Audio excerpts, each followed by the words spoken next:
ముఖ్యంగా మిత్రులారా, ఈరోజు మనము చాలా అదృష్టవంతులం. ఎందుకంటే మనము అన్ని జన్మల కల్లా మానవ జన్మ ఉత్తమమైందంటే అది కూడా సనాతన ధర్మంలో మనం ఈ జన్మ తీసుకున్నందుకు చాలా గొప్ప వాళ్ళం. ఎందుకంటే విదేశీ గడ్డ మీద పుట్టిన ప్రతి ఒక్కరు కూడా మళ్ళీ ఒక జన్మ ఉంటే ఇక భరత భూమి గడ్డ పైన ఒకసారి జన్మ తీసుకొని వాళ్ళు పదే పదే కోరుకుంటారంట.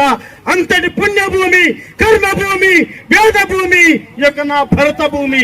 అలాంటి గొప్ప భూమిలో పుట్టిన మనం చాలా ధన్యులం. గుర్తుపెట్టుకోవాలి మిత్రులారా. సనాతన హిందూ ధర్మం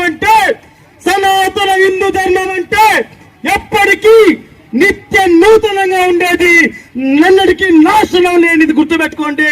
సనాతన హిందూ ధర్మం అంటే ఎప్పటికి కూడా నాశనం కానిది, నిత్య నూతనమైనది సనాతన హిందూ ధర్మం. గుర్తుపెట్టుకోండి మిత్రులారా. అలాంటి సనాతన హిందూ ధర్మానికి ఆపదొచ్చిన, సంస్కృతికి ఆపదొచ్చిన సాక్షాత్ భగవంతుడే మానవ జన్మ తీసుకొని ధర్మాన్ని మళ్ళీ సంస్థాపన చేసి మళ్ళీ వాళ్ళకి జన్మ మరియు వాళ్ళు ముగించినటువంటి సంఘటన చూసాం. అందుకు శ్రీకృష్ణుడు కావచ్చు, శ్రీరాముడు కావచ్చు, ఇలా ఈ భూమి పైన ధర్మానికి ఆపదొచ్చినప్పుడు వాళ్ళు మళ్ళీ మానవ జన్మ తీసుకుని ధర్మాన్ని సంరక్షించి మళ్ళీ యథావిధిగా కాపాడి మళ్ళీ వాళ్ళ అవతారాన్ని చాల్చినటువంటి సంఘటన చూసాం మిత్రులారా. అలాంటి సనాతన ధర్మాన్ని నాశనం చేయాలని చాలా మంది గుంత లెక్కలు మరి కాపలా కాచి కూర్చో ఉన్నారు.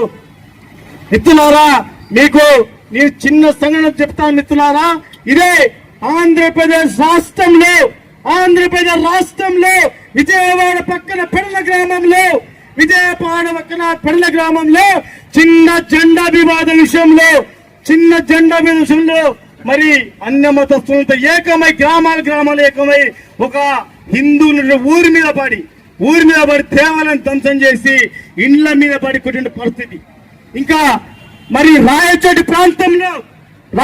ప్రాంతంలో ఈ యొక్క రాముడు నడియాడిన నేలపైన, ఈ దేవతలు నడిన నేలపైన మా యొక్క మసీదు ముందు నుంచి మీకు ర్యాలీ వెళ్ళడానికి ఆస్కారం రాళ్ళు అడ్డుకుంటా ఉన్నారు. ఇది ఎంత దౌర్భాగ్య స్థితిలో అర్థం చేసుకుని మిత్రులారా. మనమంతా కూడా హైందవ సమాజం జాగృతం కావాల్సి వస్తుంది. అందరం జాగృతమై ఎవరు మీకు దాడికి వెళ్ళాల్సిన పని లేదు. కానీ మరి ఇందులో మీకు దాడికి వచ్చినప్పుడు, దేవాలయం ధ్వంసం చేయబడినప్పుడు ఖచ్చితంగా మనకు ఆలయాలను, మన సంస్కృతిని, మన హిందూ సోదరులను, హిందువులను కాపాడుకోవాల్సిన బాధ్యత ప్రతి ఒక్కరి మీద మిత్రులారా.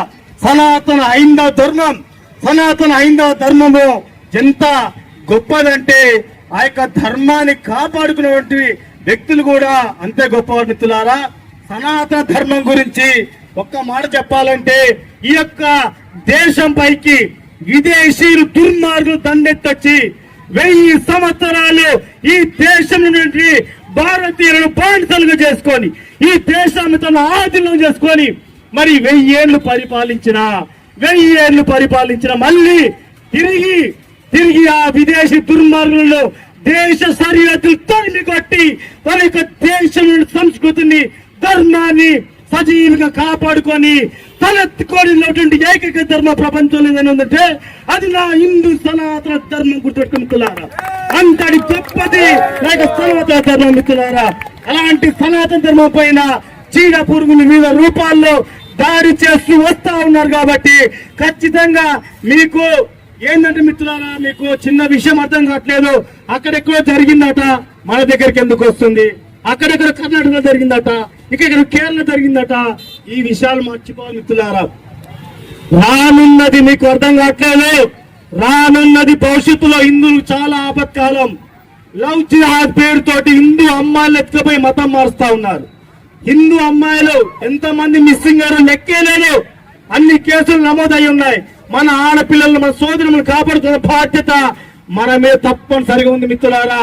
మరి దేవాలయం మీద దాడులు జరుగుతా ఉన్నాయి, మన అమ్మాయిలను లేకపోతా ఉన్నారు, మన గోమాతను వధిస్తా ఉన్నారు, మరి హిందూ స్వామీజీలను కూడా దాడి మీద చంపుతా ఉన్నారు, మన సంస్కృతి మీద దాడి జరుగుతా ఉంది.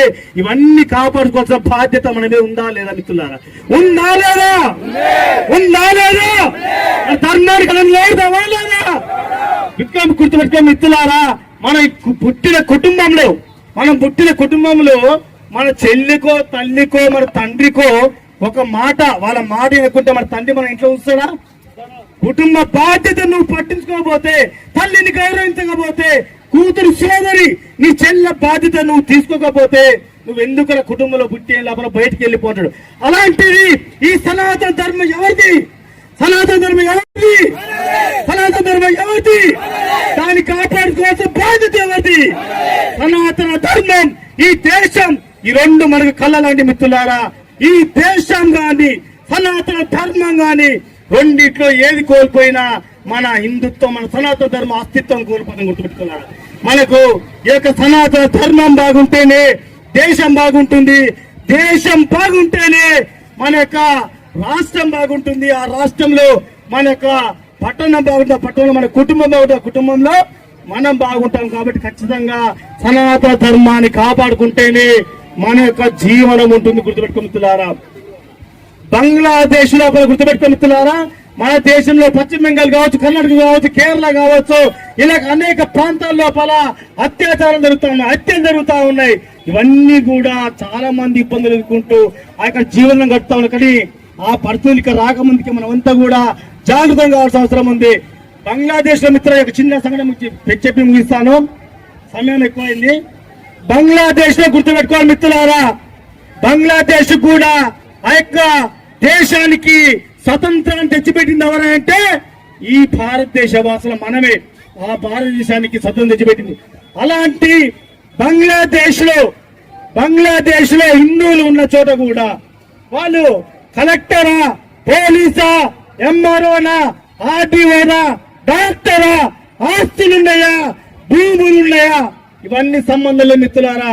బంగ్లాదేశ్ లో గొడవలైతే ఇవేవి చూడకుండా, ఆస్తులు, అంతస్తులు, ఉద్యోగాలు ఇవేవి చూడకుండా కేవలం హిందువైనందుకు తండ్రి ముందర బిడ్డను, అన్న ముందర చెల్లెలు, తల్లి ముందర బిడ్డను బట్టలిప్పి అత్యాచారం చేసి నరికి అవతల పడేస్తా ఉన్నారు. ఇదంతా కూడా ఎందుకు జరుగుతా ఉంది? హిందువులు ఐక్యమత్య లేని కారణంగా, హిందూ సమాజం జాగృతం కాని కారణంగా.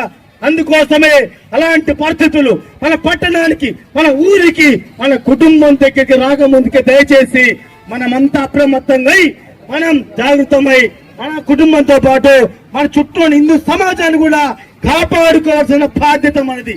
ఎందుకంటే గతంలో బయట కావచ్చు, ఇంకా అనేక ప్రాంతాల లోపల మనం చూస్తా ఉన్నాం. ఈ దేశం లోపల ఇది ప్రతి ఒక్క నాయకుడు సెక్యులర్ దేశం అని చెప్తా ఉంటారు. కానీ ఇతర మతస్థులు ఎవరు పండుగలు చేసుకున్నా వాళ్ళకు అనుమతులు వస్తాయి, వాళ్ళకి సెక్యూరిటీ రక్షణ వస్తుంది.